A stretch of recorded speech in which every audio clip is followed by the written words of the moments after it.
Okay, so obviously 10 years ago, I was brought in to work with a group in Mali to do training, to provide them with the ability to take metabolomics data and interpret it and make great use of it from a bioinformatics sense. So what options are out there? So the NIH created this Common Fund program that I mentioned about before. So the materials for that are available on the web, and you get to them through this link. And I think this presentation today is going to be recorded, so that link will be contained in it. And it has almost all of the presentations and some of the hands-on workshops are available both as PDFs and videos. So, of course, it is some of the materials a little bit dated. The last workshop we held was held in 2018, but many of the principles are the same. I'd like to point out that those workshops had some amazing plenary speakers, some of whom you may know. Stan Hazen came and gave a talk on the discovery of the importance of trimethylamine N oxide in risk of heart disease, or TMAO. And he's published probably 90 papers since that time on this one particular pathway that he discovered. It's due to the metabolism of phosphatidylcholines that goes on in the gut. Richard Caprioli, who's a real pioneer of the use of imaging mass spectrometry, was another amazing speaker. I've worked with Richard's group, and unfortunately I don't have the video from that. He was unwilling to make his presentation public, which was a great shame.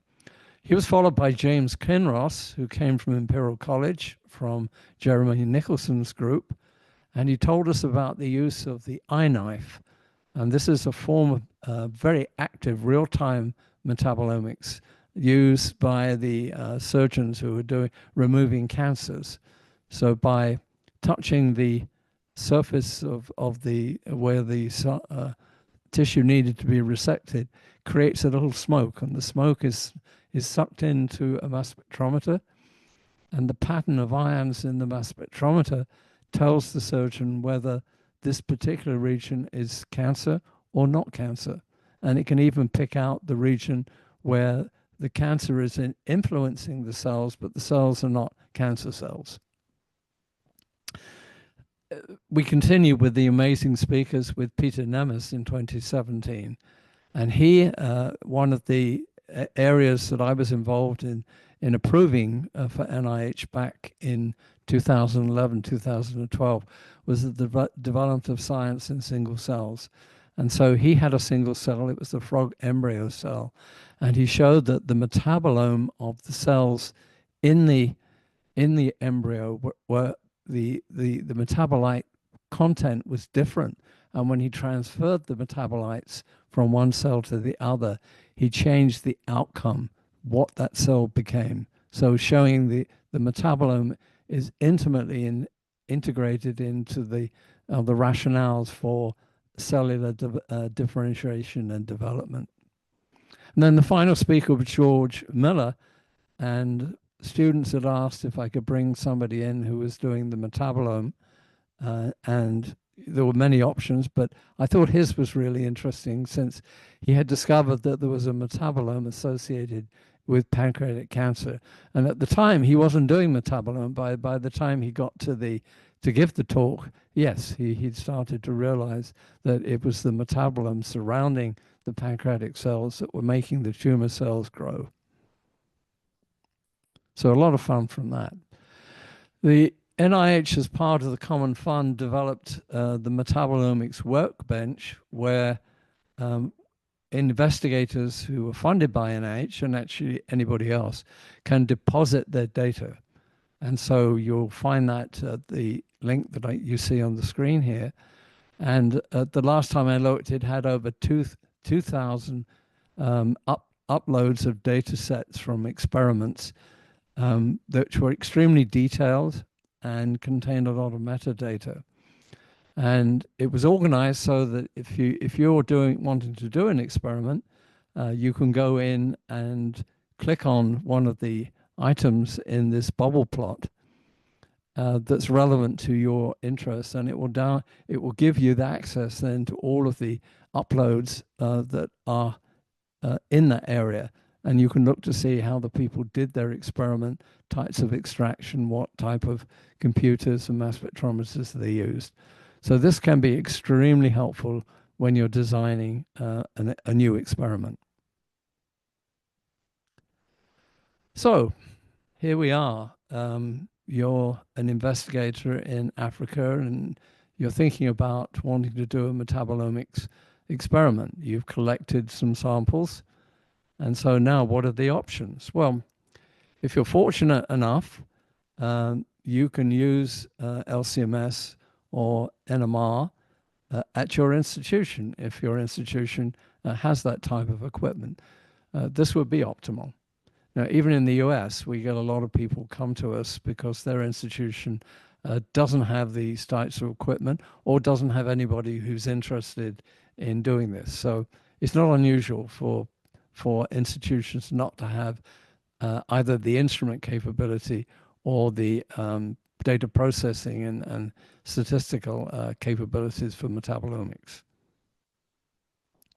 The alternative would be, of course, to find somebody who has got that type of capability at somewhere else in Africa. And that may involve a transnational arrangement to be set up. Or you could go to a non-African environment, and certainly those things happen and can happen. It's very important that the collaboration is completely open, a good collaboration, and that you speak a common language, because little subtleties can be lost when you're talking in two different languages. And similarly, data analysis could be performed locally, like we gave the people in Mali. It could be in other places in Africa, or again, it could be international. So I had a look, and maybe this is not complete, and I'd be happy to get an update from all of you. I looked around to see how many places were doing mass spectrometry with the option to do metabolomics in Africa. And I found 6 in South Africa, and I found 1 in Ghana. There may be additional ones, and perhaps you can tell me about that and put some answers to that in the chat. Current training in metabolomics. There are 2 main places that you can go to. The Metabolomics Society is international, and you should contact Rick Dunn, who's at the University of Liverpool, and he can give you some information about that. When the Metabolomics Society meets, they do have training courses. So if you had the fortune to be able to go to these meetings, that would be good. The one this year is going to be in Prague, in the Czech Republic, in June. I think it's June the 22nd through the 26th. The Metabolomics Association of North America, or MANA, was formed in 2018. And there is if you go to their website, they do have a tutorials section. They take videos of teaching moments that people provide. And I used to have one up there. I don't see the one I was doing 10 years ago. It's obviously been superseded by a better one that somebody has put together.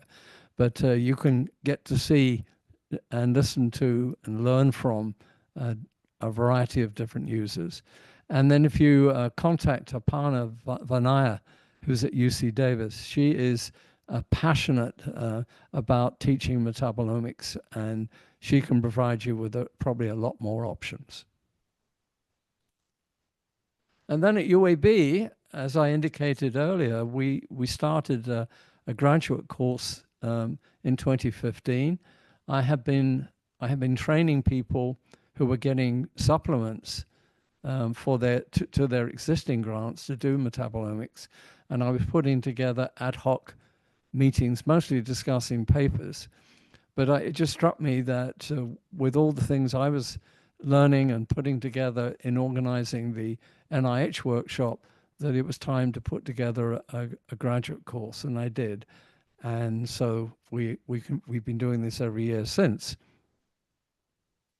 And it starts in the second week of January, and it meets Mondays, Wednesdays, and Fridays from 9 to 10:30 Central Time. The students taking it should really have an undergraduate level of chemistry and biochemistry. Otherwise, we're going to talk in a foreign language to people. I actually get the students to choose a metabolic pathway at the beginning of the course, and then have them describe it, just to give them practice in things that they perhaps had learned before. It's divided up into three sections. The first one is on the basics: what is metabolism, how to design a metabolomics experiment, what are the analytical platforms and choices involved, and use of target analysis. The second month, we go into the different software programs that allow us to do data analysis of collected data. And then the third month is all about applying it to much more complex systems, and including artificial intelligence and machine learning and multiomics. Students who attend this course, we do most of it by them reading and presenting papers to the class, and I want them to get comfortable talking about metabolomics. And the final exam is a week-long exam. I give them a data set, and then I ask them to use all the things that they have learned during the course to interpret it as far as they can go. And it's a lot of fun. We're doing it this week. I have 5 students in the class this year, and the 3 ladies in the class have already completed the exam and sent me in their replies, and they've done a fantastic job. I'm so proud of them. And so I'm going to just finish by saying I took a look to see if that investment in teaching metabolomics and metabolomics data analysis was leading to some good papers. I showed you that OA is continuing to work in the world of bioinformatics, but this time I wanted to look at if there were papers coming out of Mali that were using metabolomics in a useful way. And this is a paper I found, and they were looking at the difference between men and women in regard to hypertension. So was hypertension in women and hypertension in men different? I'm not going to go through the whole paper. I'll just show you one example. But it was interesting looking through the author list here. You see many of the people are coming from Mali, but they also interacted, and I think the metabolomics LCMS work was done in Angers in France. And of course, this is an example that they are comfortable French speakers, and therefore they enjoyed talking with people from France. So it's a very nice piece of work, and I thought this was the nicest quick presentation of what they found. So this is a word cloud. It's taking a look at the number of times a particular metabolite was found and coding it according to the size of the name, and coding it as to whether it went up, that would be green, or down, which would be the orange color. And on the left, you've got what's happening in the male, and on the right, you've got what's happening in the female. I've got to learn to do this. I find this is a very nice way of being able to present a large amount of data in a very simple slide.